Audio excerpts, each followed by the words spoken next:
Hello बच्चों, आज हम लोग सीखेंगे अगर दो स्फेरिकल कंडक्टर आपस में अगर हम लोग किसी वायर से कनेक्ट कर देते हैं तो यहाँ पर कुछ बहुत सारा क्वेश्चन है। मैं एक एक करके डिस्कस कर रहा हूँ। तो फर्स्ट वाला क्वेश्चन आप लोग मान लो कि दो स्फेरिकल कंडक्टर है जिसमें Q1 Q2 चार्ज है। अगर हम लोग इन दोनों को वायर से कनेक्टेड कर देते हैं तो एक से दूसरे में कितना चार्ज फ्लो करेगा, ठीक है। और सेकंड क्वेश्चन है, हम लोगों को ये शो करना है कि जो फर्स्ट स्पेयर है, मतलब एक स्पेयर है, जितना चार्ज डिस्ट्रीब्यूट करेगा, मतलब दूसरे स्पेयर को देगा और दूसरा स्पेयर जो है वो सारा का सारा चार्ज अपने ऊपर ले लेगा, ठीक है। फिर दोनों स्पेयर का अगर पोटेंशियल हम लोग मान लेते हैं कि V1 एंड V2 कनेक्ट, मतलब वायर से कनेक्ट करने के बाद इन दोनों का कॉमन पोटेंशियल हम लोग को निकालना है। फिर शो करना है इन दोनों स्पेयर का जो सरफेस चार्ज डेंसिटी है वो रेडियस के, मतलब स्पेयर दोनों का रेडियस के ऊपर कैसे डिपेंड है, ठीक है। फिर निकालना है इन दोनों स्पेयर में चार्ज का डिस्ट्रीब्यूशन होने के बाद कितना जो है हम लोगों का एनर्जी जो है लॉस होता है, ठीक है। इन सारा का सारा क्वेश्चन वन बाय वन में स्टेप वाइज डिस्कस कर रहा हूँ। तो आज का टॉपिक यही है और एक क्वेश्चन में ही मैं सबका आंसर डिस्कस कर दूंगा। आज का वीडियो इसके ऊपर ही होगा। तो स्टार्टिंग से एंडिंग तक बहुत ही अच्छे से और बहुत ही धीरे से मैं समझा रहा हूँ। आप लोग भी थोड़ा इंटेंशनली और केयरफुली इसको सीखिए, ठीक है। तो स्टार्ट कर रहा हूँ मैं। तो जैसे कि मैंने बोला है, मैं फिर से रिपीट करता हूँ, हम लोग आज का टॉपिक दो स्फेरिकल कंडक्टर है जिसको मैंने मान लिया A एंड B, दो कंडक्टर या स्फेयर हो गया। तो इन दोनों का साइज और वॉल्यूम डिफरेंट है, ठीक है। दोनों में चार्ज भी डिफरेंट है, दोनों का पोटेंशियल भी डिफरेंट है, दोनों का कैपेसिटेंस भी डिफरेंट है। तो मैं पहले एज्यूम कर लेता हूं कि दोनों में जो चार्ज है वो है Q1 एंड Q2। दोनों का कैपेसिटेंस है C1 एंड C2। इसका पोटेंशियल है V1, इसका पोटेंशियल है V2, इसका रेडियस है R1, इसका रेडियस है R2, ठीक है। स्फेयर दोनों का मैं नाम दे देता हूं तो बोलने में आसानी होगी, A एंड B आइडेंटिफाई करने में भी आसानी होगी, ठीक है। तो चार्ज हो गया, पोटेंशियल हो गया, कैपेसिटेंस हो गया, रेडियस हो गया। तो हम लोगों को एक फॉर्मूला पता है जो हम लोगों ने सेकेंड वीडियो में सीखा है, वो है Q = CV, ठीक है। ये फॉर्मूला हम लोग दोनों कैपेसिटेंस में यूज करेंगे अभी। तो पहले का चार्ज है Q1, कैपेसिटेंस है C1 और वोल्टेज है V1। दूसरे का है चार्ज Q2, कैपेसिटेंस है C2, वोल्टेज है V2, ठीक है। दोनों का charge Q1 Q2 equals to क्या है हम लोगों ने देखा है। फिर दोनों में टोटल कितना चार्ज है, टोटल चार्ज हम लोग मान लेते हैं इसमें है Q, that is Q1 plus Q2। तो दोनों को ऐड कर देते हैं C1 V1 plus C2 V2, ठीक है। अभी देखो एक इंटरेस्टिंग फैक्ट, अगर हम लोग इन दोनों कैपेसिटेंस को या फिर दोनों कैपेसिटर या कंडक्टर को एक वायर से जोड़ देते हैं, मतलब कनेक्ट कर देते हैं रेड वाला वायर से, तब क्या होगा, इनमें चार्ज का डिस्ट्रीब्यूशन होगा। मतलब जिसका चार्ज ज़्यादा है वो दूसरे स्पेयर को, मतलब जिसका चार्ज कम है इसको चार्ज देगा और जिसका चार्ज कम है वो दूसरे स्पेयर से चार्ज लेगा।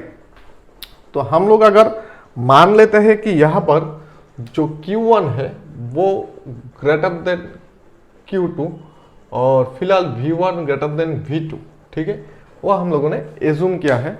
तो Q1 क्या करेगा, चार्ज इसको दे देगा, ठीक है। तो टोटल चार्ज हम लोगों ने निकाल लिया है। फिर इन दोनों का पोटेंशियल सेम नहीं है। इसका मतलब जैसे कि मैंने पहले बोला है कि अगर हम लोगों ने दो बकेट ले लिया, एक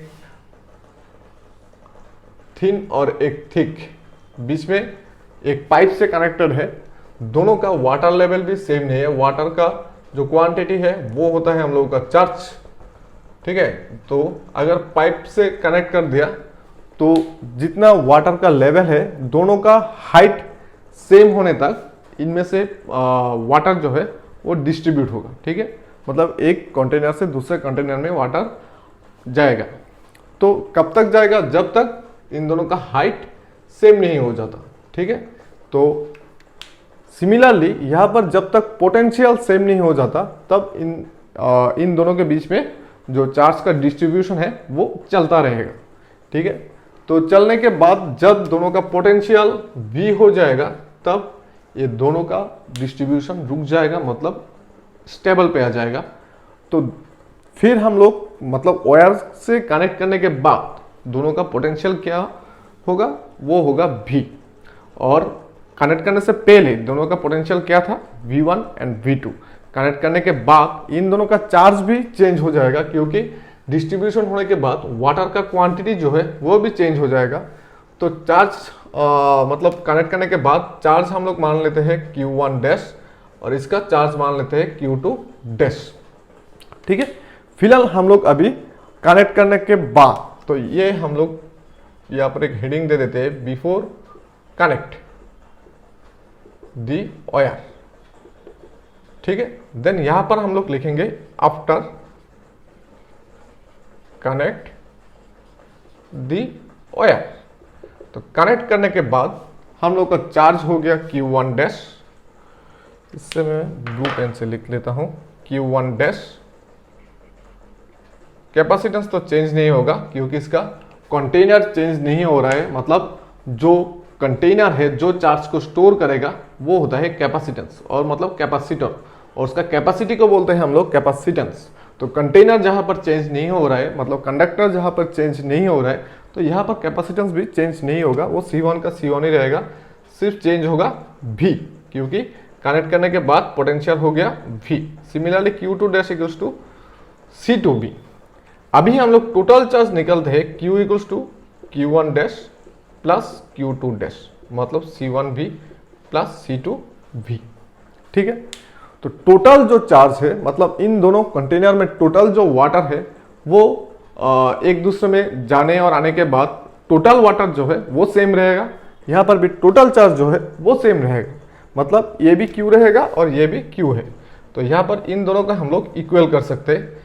चलो इक्वल करते हैं, C1V plus C2V equals to C1V1 plus C2V2। V common लेने के बाद C1 plus C2 equals to C1V1 plus C2V2। Then V equals to C1V1 plus C2V2 by C1 plus C2।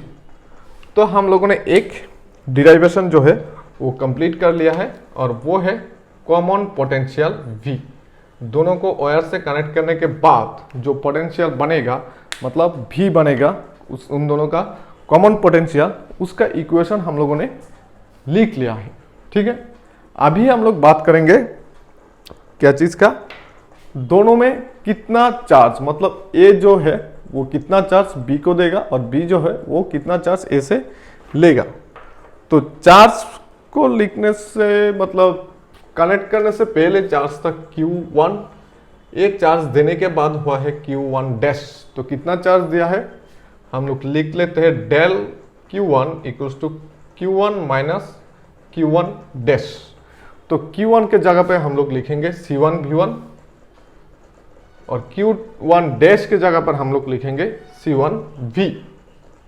मैंने नीचे अंडरलाइन कर दिया है, Q1 के जगह पे लिखेंगे C1V1 और Q1 डैश के जगह पे लिखेंगे C1V।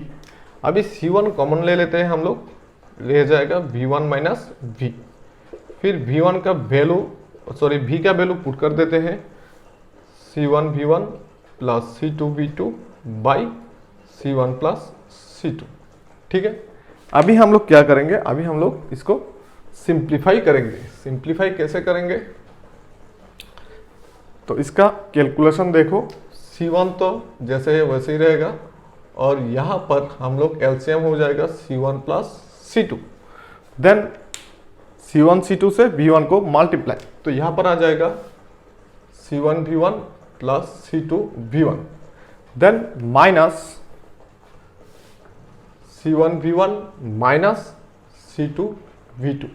C1V1 जो है वो हो जाएगा कैंसिल और रह जाएगा सिर्फ C1 प्लस C2 नीचे में, और ऊपर में आ जाएगा C2V1 माइनस C2V2। तो ऊपर में से C2 कॉमन ले लेने के बाद रह जाएगा V1 minus V2 by C1 plus C2। मतलब ये जो चार्ज है जो हम लोगों का आया है C1 C2 ब्रैकेट पे V1 minus V2 by C1 plus C2, ये जो चार्ज है वो A लॉस करेगा, मतलब ये जो है ये चार्ज छोड़ देगा।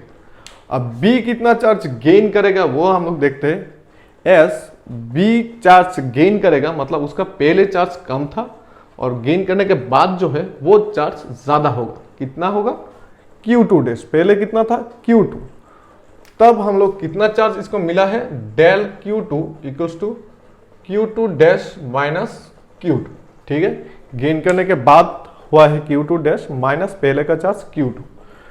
अभी इसको सिंप्लीफाई करते हैं। Q2 डैश मीन्स C2V और Q2 मीन्स C2V2। C2 को कॉमन ले लेते हैं V माइनस V2। V का वैल्यू हम लोग पुट करेंगे अभी C1V1 plus C2V2 by C1 plus C2 minus V2।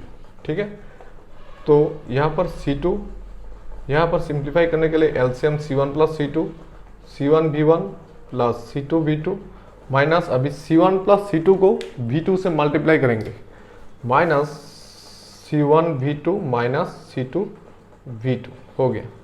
C2V2 cancel, फिर C1 प्लस C2, तो C1V1 माइनस C1V2। फिर ऊपर में C2 तो है हम लोगों का, C1 कॉमन लेने से रह जाएगा V1 minus V2 by C1 plus C2। देखो दैट इज डेल Q1 और डेल Q2 हम लोगों का इक्वल आया है, मतलब ए जो चार्ज लॉस करेगा बी वो चार्ज गेन करेगा। Del Q1 equals to del Q2, ये हो गया हम लोग का दूसरा डिराइवेशन। ठीक है, मतलब ए जो चार्ज लॉस करेगा बी वो चार्ज गेन करेगा।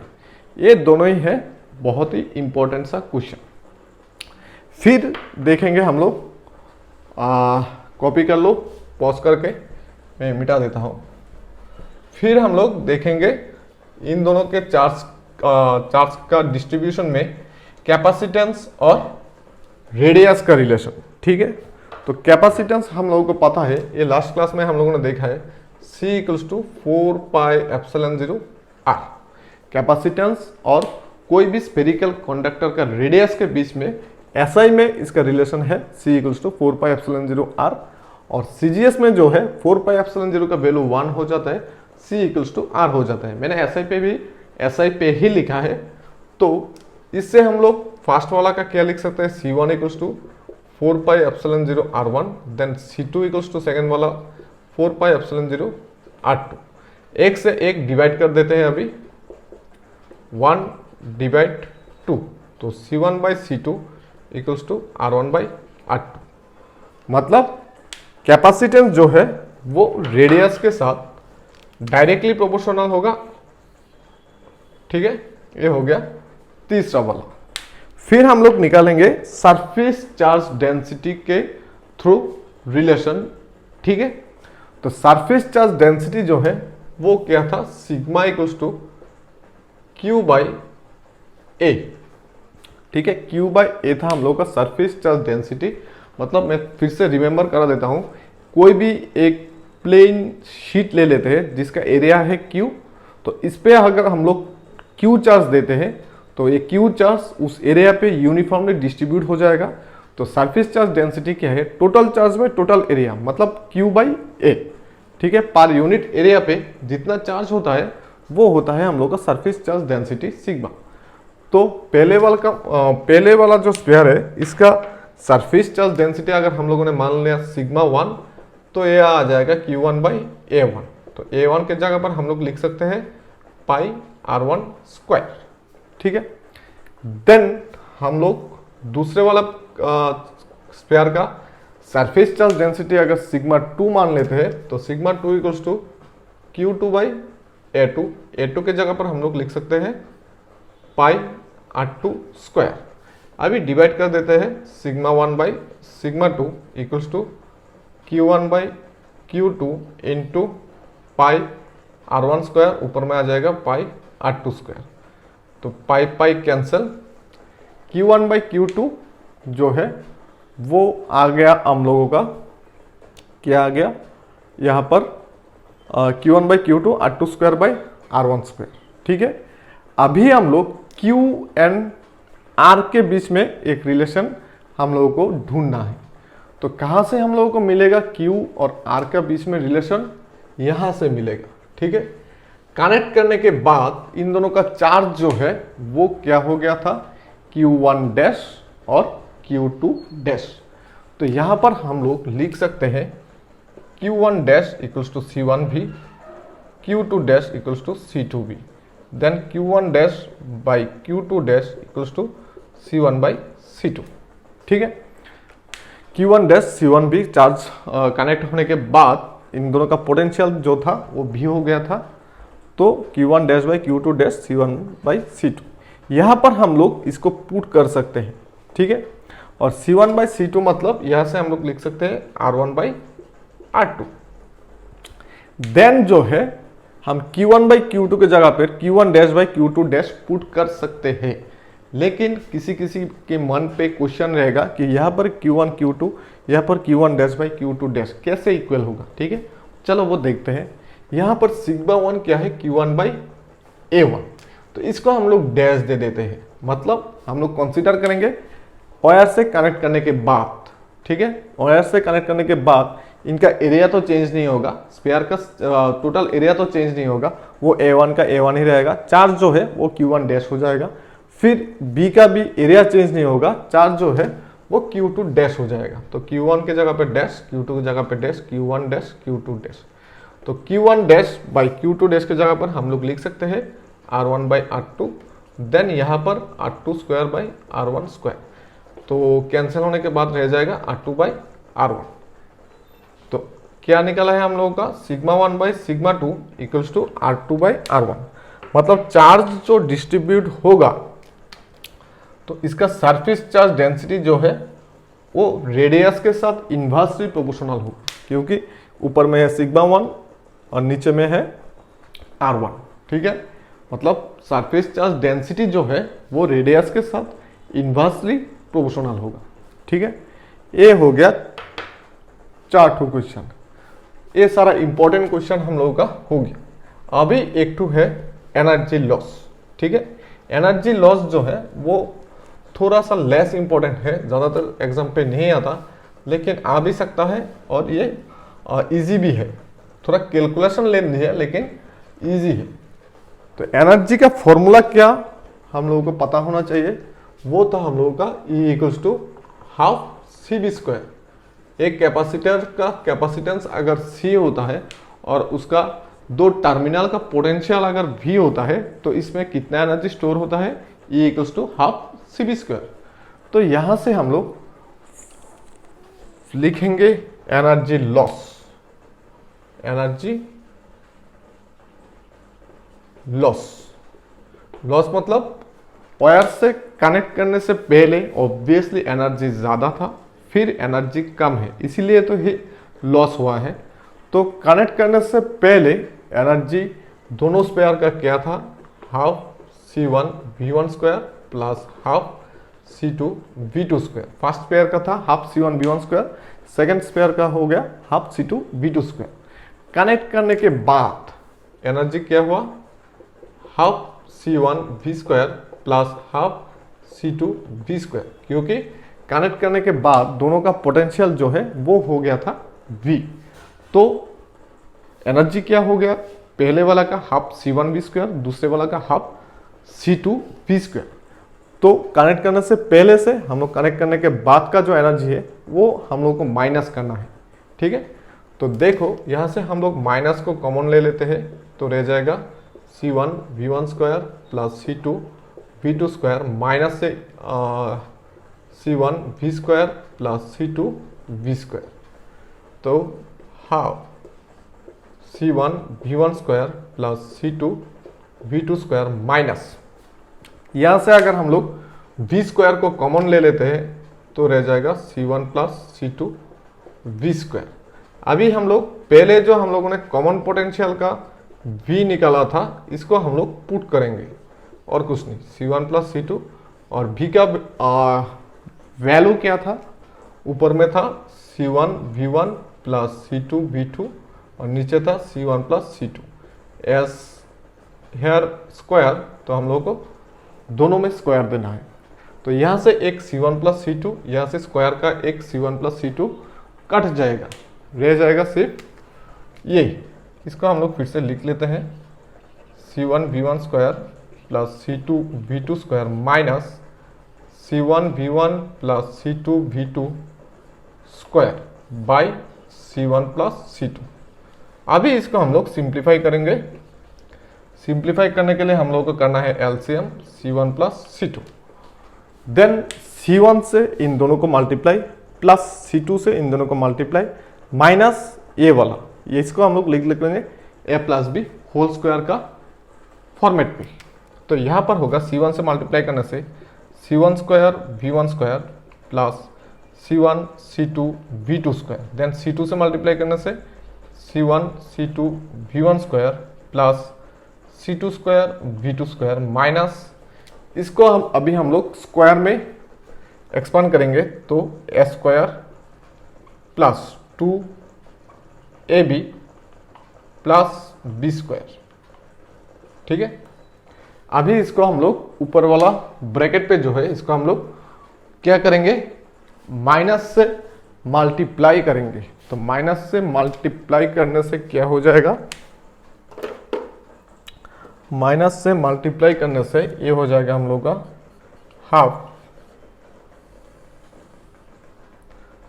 C1 प्लस C2, ये आ जाएगा C1 square V1 square plus C1 C2 V2 square plus C1 C2 V1 square plus C2 square V2 square minus C1 V1 square minus 2 C1 C2 V1 V2 minus C2 square V2 square. तो देखो C1 square V1 square, C1 square V1 square जो है वो cut जाता है, यहाँ पर square होगा, then C2 V2 square C2 V2 square cut जाता है, तो रह जाता है क्या, जो रह जाता है इसको हम लोग लिख लेंगे हाफ सेकेंड ब्रैकेट, नीचे पे होगा C1 प्लस C2 और ऊपर में है हम लोग का C1 C2 V1 square minus 2 C1 C2 V1 V2 plus C1 C2 V2 square. तो हाफ C1 प्लस C2, यहाँ से हम लोग C1 C2 को कॉमन ले लेते हैं तो रह जाएगा V1 square minus 2 V1 V2 plus V2 square. तो half C1 C2 by C1 plus C2 A square minus 2AB plus B square, ये हो जाएगा हम लोग का A minus B whole square. ठीक है, यही है हम लोगों का एनर्जी लॉस। जब दो स्फेरिकल कंडक्टर वायर से हम लोग कनेक्ट करते हैं तो चार्ज डिस्ट्रीब्यूशन के बाद कितना एनर्जी लॉस होता है उसका एक्सप्रेशन है ये, कॉपी कर लो। तो ये हो गया हम लोगों का मेन क्वेश्चन, ठीक है, जो हम लोगों का है वेरी वेरी इंपॉर्टेंट। तो लास्ट वाला लेक्चर में जैसे कि मैंने यहाँ पर लिखा है E equals to half CV square, शायद ये मैं डिस्कस नहीं किया, ठीक है, ठीक तरह से याद नहीं, तो मैं इसको थोड़ा सा डिस्कस कर देता हूँ। अगर डिस्कस किया होगा लास्ट वाला वीडियो पे तब रिवीजन हो जाएगा, अगर नहीं किया है तो देख लो। मतलब मुझे लग रहा है कि एक क्वेश्चन मुझसे छूट गया है, एक बहुत ही इंपॉर्टेंट सा क्वेश्चन है कि energy equals to half CV square. ये एग्जाम के लिए बहुत ही इंपॉर्टेंट है, बहुत बार एग्जाम में आया भी है ये। तो इसको समझने के लिए हम लोग एक कैपेसिटर ले लेते हैं, जैसे कि एक कंटेनर, ठीक है, या फिर एक बैटरी। तो हम लोगों को फिलहाल फॉर्मूला जो पता है वो है Q इक्वल्स टू CV। जब हम लोग कोई भी बैटरी को किसी सोर्स पे, मतलब जहां पर करंट है पॉजिटिव नेगेटिव या फिर फेज और न्यूट्रल पे कनेक्ट करते हैं, तब क्या होता है, इनका जो पोटेंशियल है वो सेम रहता है। ठीक है, मतलब जैसे कि हम लोगों का घर का या फिर कोई भी हम लोग का जनरल यूज़ के लिए जो हम लोग एसी सोर्स यूज़ करते हैं उसका पोटेंशियल होता है 220 वोल्ट, वो कांस्टेंट रहता है। ठीक है, जब हम लोग चार्जर से मोबाइल को चार्ज करते हैं तो चार्जर का जो कनेक्टर है उसका पोटेंशियल जो है वो 20 वोल्ट में ही रहता है। ठीक है, तो चेंज होता है क्या, बैटरी में धीरे धीरे करके चार्ज जो है वो चेंज होता है, मतलब वो धीरे धीरे इंक्रीज होता है। तो हम लोग एज्यूम कर लेते हैं कि यहाँ पर धीरे धीरे करके जो चार्ज स्टोर हो रहा है उसका वैल्यू है dq। ठीक है, dq चार्ज जो है वो स्टोर हो रहा है। यहाँ पर पोटेंशियल जो है वो क्या है, c, और c हम लोगों का है कांस्टेंट। ठीक है, तो वर्क डन क्या था हम लोगों का W, तो यहां पर हम लोग W के जगह पे पोटेंशियल V लिख लेते हैं, क्योंकि पोटेंशियल का जो डेफिनेशन है वो था V इक्वल्स टू W/Q। ठीक है, ये हम लोग by the definition of potential लिख सकते हैं। मतलब पोटेंशियल का डेफिनेशन क्या था कि यूनिट चार्ज को इंफिनिटी से कोई भी चार्ज का फील्ड पे लाने के लिए जितना वर्क डन हम लोग को चाहिए वो होता है पोटेंशियल। तो अगर हम लोग Q चार्ज को इंफिनिटी से किसी और चार्ज के सामने लाते हैं तो वर्क डन क्या होगा, QV। ठीक है, मतलब W equals to QV। Unit charge को लाने के लिए वर्क डन होता है W। ठीक है, मतलब यहां पर हम लोगों ने एज्यूम किया Q चार्ज को लेके आया इंफिनिटी से इलेक्ट्रिक फील्ड में वर्क डन होता है W, तो यूनिट चार्ज को कितना होगा W/Q। और यूनिट चार्ज को इंफिनिटी से कोई भी इलेक्ट्रिक फील्ड पे लाने के लिए जितना वर्क डन हम लोग को चाहिए वो होता है इसका पोटेंशियल, मतलब V इक्वल्स टू W/Q। तो यहां से हम लोग W इक्वल्स टू QV ये लिख सकते हैं। तो बोथ साइड D से मल्टीप्लाई करते हैं, dW equals to dQV। V को सामने लिख लेते हैं V dQ। ठीक है, हम लोग dV भी लिख सकते थे, लेकिन dV हम लोग नहीं लिखेंगे क्योंकि यहाँ पर वेरिएबल कौन है, V नहीं है, Q है। तो इसलिए Q की जगह पर हम लोग dQ लिखेंगे। ठीक है, यहाँ पर Q dV भी लिखा जाता है, लेकिन dV मतलब चेंज ऑफ वोल्टेज। यहाँ पर वोल्टेज जो है वो चेंज नहीं हो रहा है, चेंज कौन सा हो रहा है, चार्ज। तो इसलिए हम लोगों ने V dQ लिखा है, V को हम लोगों ने कांस्टेंट छोड़ दिया। तो V के जगह पर हम लोग यहाँ से क्या बिठाएंगे, V इक्वल्स टू Q/C। तो यहां पर V के जगह पर Q/C डाल दो, dQ dW हो गया। Then W equals to D जब साइड चेंज करता है वो हो जाता है इंटीग्रल Q/C dQ। तो C तो कांस्टेंट है वो सामने आ जाएगा Q dQ। Then 1/C Q का इंटीग्रल है Q²/2। ठीक है, Q का इंटीग्रल है Q²/2। कैसे, Q का पावर है 1 और इंटीग्रल का फॉर्मूला है integral x to the power n dx equals to x to the power n+1/n+1। तो पावर है इसका 1, इसलिए 1+1 मीन्स 2 बाई 1+1 मीन्स 2।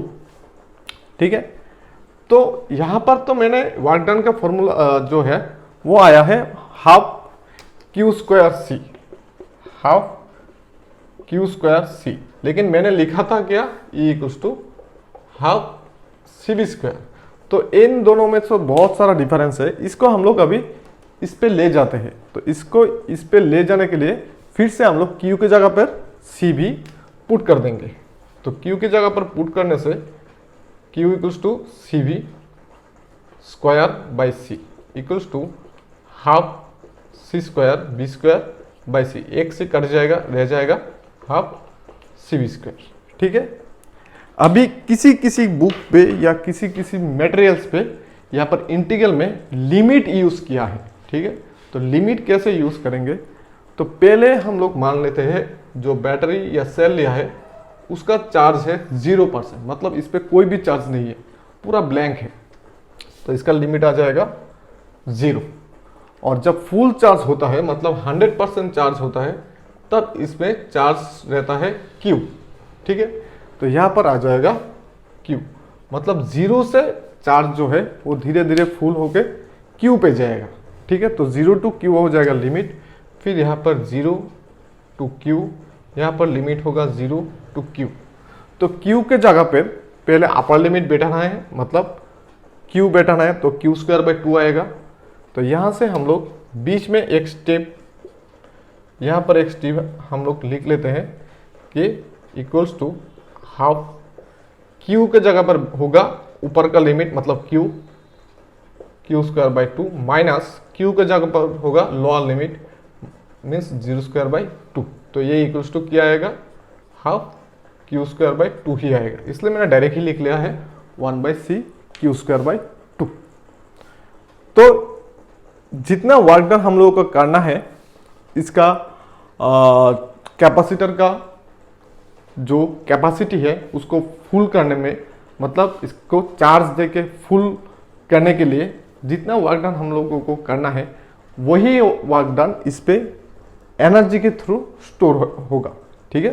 तो इसीलिए जो वर्क डन होता है वो होता है energy E equals to half CV²। जैसे कि हम लोग क्लास 11 में पोटेंशियल एनर्जी का फॉर्मूला हम लोगों ने जैसे बनाया था, कैसे बनाया था, m मास का एक ऑब्जेक्ट है, उसको h हाइट पे ले जाने के लिए जितना वर्क डन हमको चाहिए उसका इक्वेशन हम लोगों ने निकाला था mgh, और वही वर्क डन इस पे एनर्जी के थ्रू स्टोर होता है, मतलब potential energy equals to mgh, ठीक है। काइनेटिक एनर्जी का फॉर्मूला कैसे निकाला था हमने, कोई भी ऑब्जेक्ट का अगर वो रेस्ट पे है उसको v वेलोसिटी में जाने के लिए जितना वर्क डन हम लोग को करना पड़ रहा था, मतलब जितना वर्क डन हम लोग करके इसका वेलोसिटी इंक्रीज करके 0 to v किया है, वही है half CV², and this work done is store as energy as a kinetic energy in this object, ठीक है। तो ये हो गया हम लोग का कैपेसिटर का एनर्जी।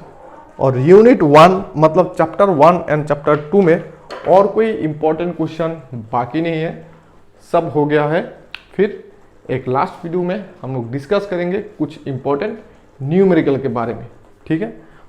तो एक वीडियो में शायद होगा नहीं, तो देखते हैं कल या फिर परसों एक वीडियो मैं दे दूंगा जो होगा हम लोगों का न्यूमेरिकल के ऊपर। और बेसिकली ये न्यूमेरिकल टोटली होगा हम लोगों का जो बोर्ड है, बोर्ड एग्जाम के ऊपर, मतलब जेई और नीट के लिए नहीं होगा, ये सिर्फ स्कूल के एग्जाम या बोर्ड के एग्जाम के लिए ही होगा, ठीक है। वीडियो का अच्छा लगा हो तो लाइक कर देना, साथ में एक शेयर भी कर देना, ठीक है।